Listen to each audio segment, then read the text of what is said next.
So I've made some progress on the Lancaster, and I'm at the point now where I'm trying to get the engine sub-assemblies built up. So this is one of the four engines. They're all identical, and you can see there's some detail. It's not fantastic. I'm sure the Wingnut Wings kit will have more engine detail, but there's enough detail that I kind of want to show it off a little bit. All four engines sit inside this tubular frame,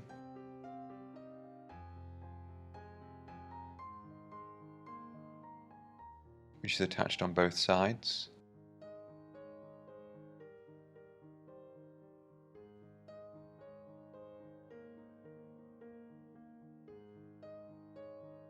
Now this particular engine is one of the outboard engines, so it backs onto this bulkhead which has another tubular frame component behind it, and it has the oil tank inside that.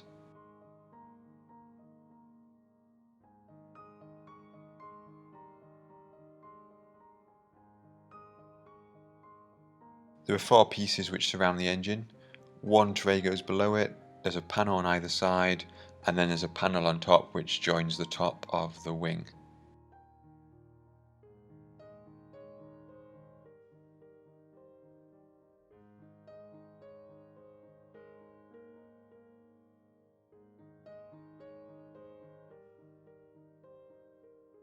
Looking at the inboard engines, each of them has a wheel well behind it. The wheel well is a simple construction. There's another oil tank in there.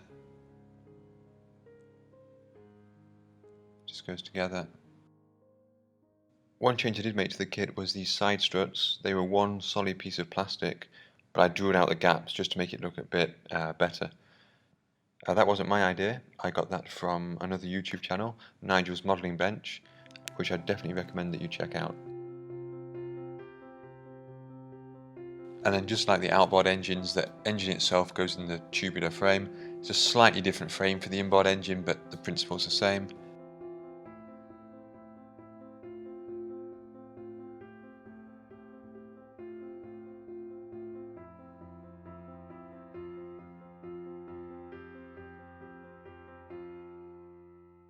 And then that frame connects to the bulkhead at the front of the wheel well. Now there's a reasonable amount of engine detail here that I do want to show it off.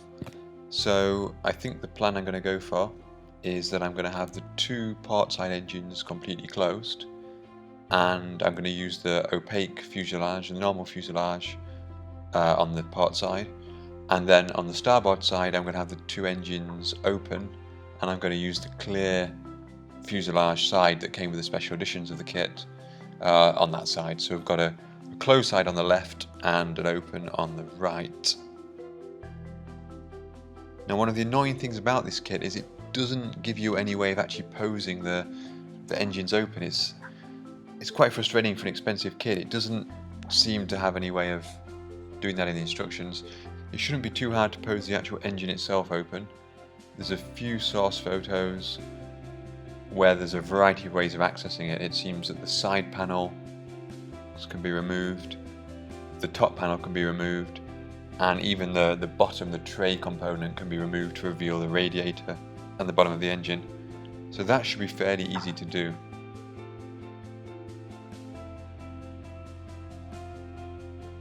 The bit that I'm going to struggle with, exposing the rear part of the outboard engines, that little oil tank, and that's supposed to be surrounded by these two big pieces of plastic, and clearly these whole things don't come off because they make part of the wing, so there must be a panel somewhere on one of these which comes off, but I can't find any source photos at the moment to see how that might be.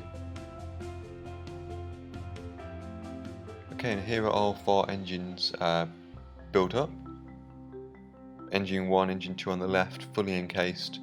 All that detail's inside. I didn't even bother painting the inside of the panels because they're hidden. And Engine 3 and 4 on the right hand side. I may put one or two panels on those, but they're going to be more or less opened up completely.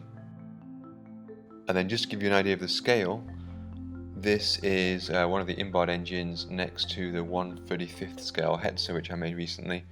So as you can see, it's a pretty big kit. So next time, hopefully, I'm going to be getting the engines into the wings. The wings are a strange construction. I have a feeling that's going to cause a bit of a problem. But that should be the next video. So thank you for watching.